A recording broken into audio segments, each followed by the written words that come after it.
Welcome. Today we dive into one of the most crucial moments in ancient history, the transition from monarchy to republic in Rome. How did the Romans overthrow a king and set up one of the most iconic republics in history? Let's find out. In ancient Rome, the king wielded immense power, but this wasn't always met with approval. By the late 6th century BC, dissatisfaction was brewing against the monarchy, especially under King Lucius Tarquinius Superbus, known as Tarquin the Proud. His tyranny and the actions of his family would catalyze a significant change. The tipping point came from a tragic event involving Lucretia, a noble woman wronged by Tarquin's son. Her subsequent death became a symbol of the oppression suffered under the monarchy. Outraged by this atrocity, Lucius Junius Brutus, a relative of the royal family, called upon the Romans to overthrow their king. The people rallied, and in 509 BC, they expelled Tarquin the Proud, vowing never to be ruled by a king again.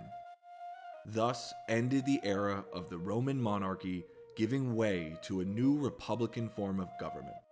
The abrupt departure of the monarchy left a substantial power vacuum in Rome. What would fill this void? The Romans, deeply wary of reverting to any form of tyrannical rule, were determined to innovate a system that would safeguard against concentration of power. Their solution was both radical and visionary: the establishment of the consulship.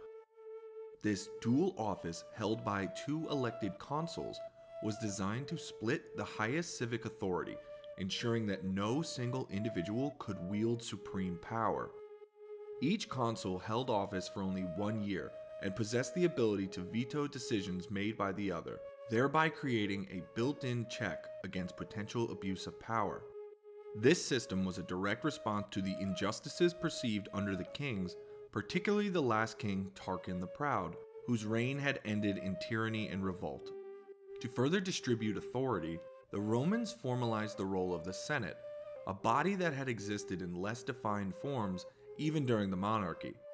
Now recognized officially, the Senate was composed of leaders from noble families known as patricians. These senators were not merely figureheads, but powerful statesmen who shaped legislative and foreign policies. The Senate's role was advisory but influential. It guided the consuls, ratified their decisions, and played a pivotal role in emergencies such as wars and crises. Moreover, the Senate was responsible for handling financial affairs, controlling public revenues, and allocating funds, including those for military expenditures and public works. Its members, often seasoned politicians and former consuls, provided a continuity of governance that balanced the relatively short terms of elected officials.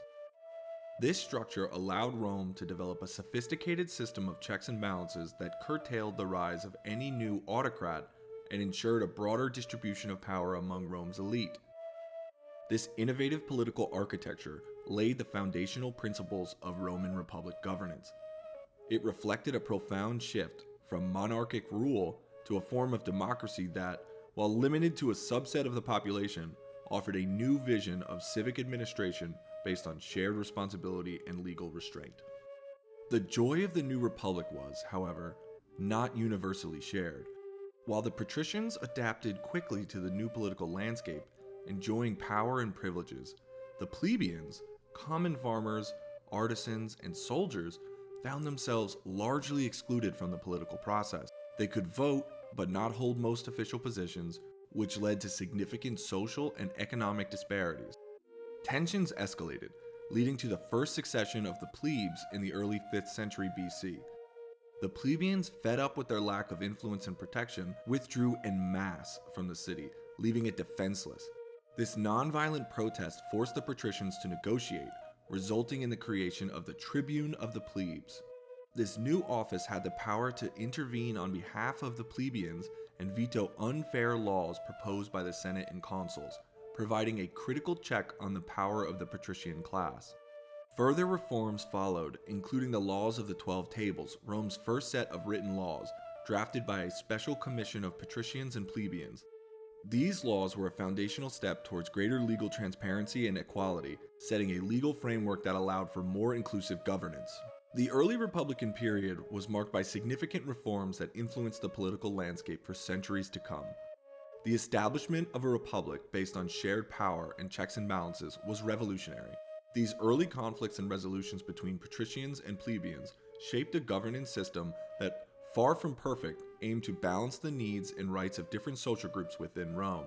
The legacy of this period is profound. It set precedents for governance that influenced not only the later Roman Empire, but also modern political systems. Concepts like the separation of powers, the rule of law, and civil rights movements find echoes in Rome's early republican structure. What aspects of Rome's early republic do you find most compelling? How do you see its influence on today's political systems? Share your thoughts in the comments below, and if you enjoyed this journey back in time, don't forget to like, share, and subscribe for more fascinating historical insights.